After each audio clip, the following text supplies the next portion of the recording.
ओम। ओम यस्य भूमि प्रमांतरिक्षमुतोदरं दिवं यश्चक्रे मूर्धानं तस्मै ज्येष्ठाय ब्रह्मणे नमः। आर्य समाज स्थापना के सार्धशती समारोह के अवसर पर अंतर्राष्ट्रीय आर्य महासम्मेलन में उपस्थित सभी सम्मान्य बंधु मातृशक्ति, अब से 186 वर्ष पूर्व महर्षि दयानंद सरस्वती ने जिस समय अपने घर का त्याग किया था, तो उस समय के इतिहास की दृष्टि से हम देखते हैं तो उनका लक्ष्य उस ईश्वर की खोज करना, उसकी प्राप्ति करना, उसके उपाय जानना था। किंतु अपने जीवन की यात्रा में तपस्या करते हुए, भ्रमण करते हुए, सारे देश की सामाजिक और राजनैतिक परिस्थितियों को देखते हुए महर्षि दयानंद जी महाराज का जो भावी जीवन और उनका भावी कार्य क्षेत्र रहा, वह कार्य क्षेत्र केवल ईश्वर प्राप्ति और उसके स्वरूप का बोध कराने से बढ़कर के राष्ट्र का चिंतन और समग्र मानवता का चिंतन रहा, समाज का चिंतन रहा। महर्षि दयानंद सरस्वती ने अपने समय में समाज में समरूपता लाने के लिए और मानव से विश्व मानव की परिकल्पना करते हुए संपूर्ण मानवता को एक सूत्र में पिरोने की दृष्टि से जब आर्य समाज की स्थापना की, तो उन्होंने जो उद्घोष किया, जो नारा दिया, वह था कृण्वन्तो विश्वम आर्यम, अर्थात सारे संसार को आर्य बनाते हुए हमें आगे बढ़ना है।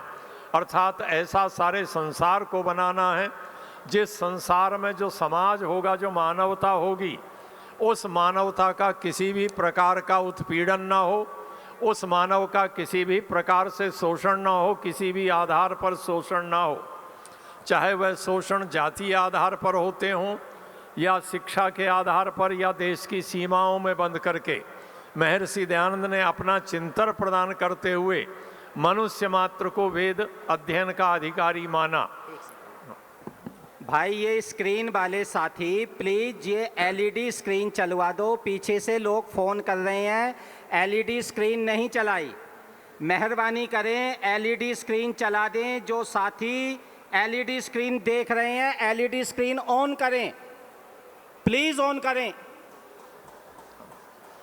महर्षि दयानंद सरस्वती ने मनुष्य मात्र को समान दृष्टि से देखते हुए उसकी समानता स्थापित करने के प्रयत्न किए, और उस समानता के प्रयत्नों में महर्षि दयानंद की दृष्टि थी कि यदि मनुष्य को शिक्षा का अधिकार, जो आज हम कह रहे हैं कि शिक्षा का अधिकार प्राप्त हुआ, महर्षि दयानंद ने मनुष्य मात्र के लिए ऐसी शिक्षा पद्धति की कल्पना की और उसका प्रचार और प्रसार किया कि जिसमें किसी भी आधार पर किसी भी प्रकार का भेदभाव नहीं था।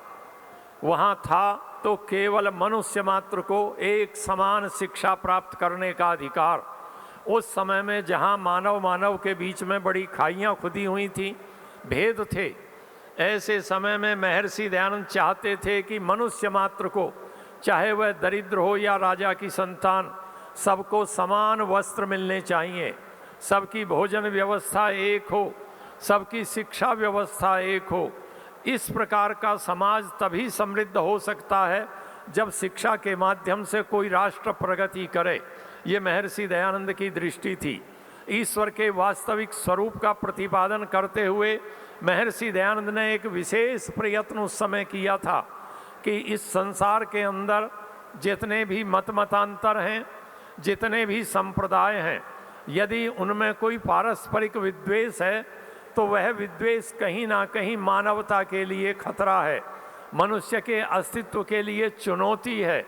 महर्षि दयानंद चाहते थे कि सारे मनुष्य धार्मिक आधार पर, ज्ञान के आधार पर और सांस्कृतिक आधार पर कहीं ना कहीं एक समान धरातल पर खड़े हों। इसलिए महर्षि ने सबसे पहले, जब दिल्ली में लॉर्ड लिटन का दरबार आयोजित हुआ, तो उस लॉर्ड लिटन के दरबार के समय सर्वधर्म सभा आयोजित की, और उस सर्वधर्म सभा में महर्षि दयानंद ने इस्लाम के अनुयायियों को भी आयोजित किया, जिसमें सर सैयद अहमद खां स्वयं उपस्थित हुए। ब्रह्म समाज के नेता बाबू केशव चंद्र सेन वहाँ पर उपस्थित थे और दूसरे नेता नवीन चंद्र राय, कन्हैया लाल अलखधारी, मुंशी इंद्रमणि आदि नेता वहाँ पर उपस्थित हुए। यह परिस्थितियाँ दूसरी रहीं कि सब किसी एक मत पर नहीं पहुँच सके। यदि महर्षि दयानंद का वह प्रयास सफल हुआ होता, सारे मत पंथों के अनुयायी किसी एक समान कार्यक्रम पर, किसी एक समान मान्यताओं पर आ गए होते, तो आज मानवता का स्वरूप दूसरा होता। धर्म के नाम पर होने वाला पक्षपात जो मनुष्य को बांटता है, जो चोट पहुंचाता है, वो बिल्कुल उसी प्रकार का है जैसा आज विश्व के अंदर हम देख रहे हैं। वह रूपांतरित होकर के मानवता के सामने चुनौती है।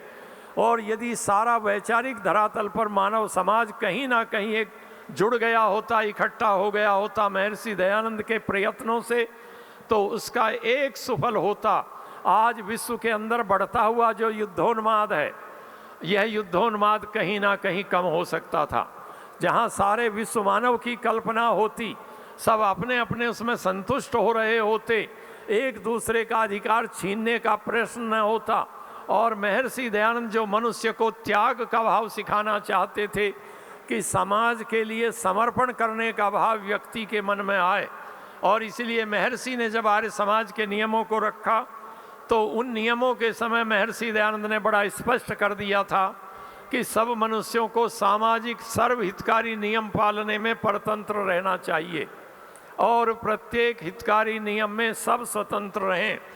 कोई भी समाज, कोई भी राष्ट्र समाज की दृष्टि से जो छोटी इकाई है, जब मनुष्य अपने हितों को गौण कर ले, पीछे रख ले और समाज के हितों को सामने रख कर के चले, तो उस समाज में बढ़ता हुआ विद्वेष किसी सीमाओं तक कम हो सकता है।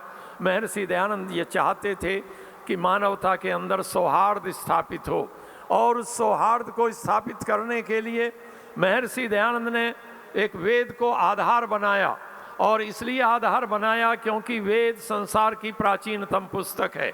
जब से मनुष्य का अस्तित्व है, परमेश्वर का दिया हुआ वेद का शाश्वत ज्ञान मनुष्य मात्र के लिए है। महर्षि ने वेद को इसलिए भी चुना क्योंकि वेद किसी देश और काल की सीमाओं में बंधा हुआ नहीं है। वेद का कोई संदेश जातीय आधार पर या काल के आधार पर या देश के आधार पर नहीं है। वहाँ दिया जाने वाला उद्देश्य यदि पर्यावरण की रक्षा का संदेश देने वाला उद्देश्य है, तो वह मनुष्य मात्र के लिए है। वेद का वह संदेश जो कह रहा है कि हम जल को प्रदूषित ना करें, जल की हिंसा ना करें, वेद का वह संदेश जो कह रहा है कि हम पृथ्वी की हिंसा न करें, अर्थात उसकी उर्वर शक्ति को समाप्त ना करें और मनुष्य की रक्षा करे, यह जो महर्षि दयानंद का बृहत्तर संदेश था, ईश्वर प्राप्ति को तो ऋषि दयानंद ने व्यक्तिगत उससे मान लिया, किंतु ऋषि को लगा कि ईश्वर की प्राप्ति करते करते मेरे तो ईश्वर की मुझे प्राप्ति होगी, किंतु यदि मनुष्य के अंदर सौहार्द नहीं हो सका तो इस पृथ्वी पर कभी भी सुख का साम्राज्य नहीं हो सकेगा, कभी भी संसार में शांति स्थापित नहीं हो सकेगी। उसके लिए महर्षि का प्रयत्न था कि मनुष्य मात्र को वेद पढ़ने का अधिकार देना और वेदाध्ययन का अधिकार देना। पिछले 150 वर्षों में महर्षि दयानंद के अनुयायी उसी वेद का संदेश प्रसारित करने के लिए निरंतर प्रयत्नशील हैं। और वेद ही एक ऐसी धुरी है जो संसार के सभी मनुष्यों को एक साथ जोड़ सकती है, और उसका प्रत्यक्ष प्रमाण है कि आज लगभग 40 देशों के प्रतिनिधि यहाँ एकत्रित हैं, तो सब वेद की धुरी से जुड़े हुए हैं, उस एक ईश्वर की संतान मान करके जुड़े हुए हैं और पूरी मानवता के कल्याण की कामना को लेकर के जुड़े हुए हैं।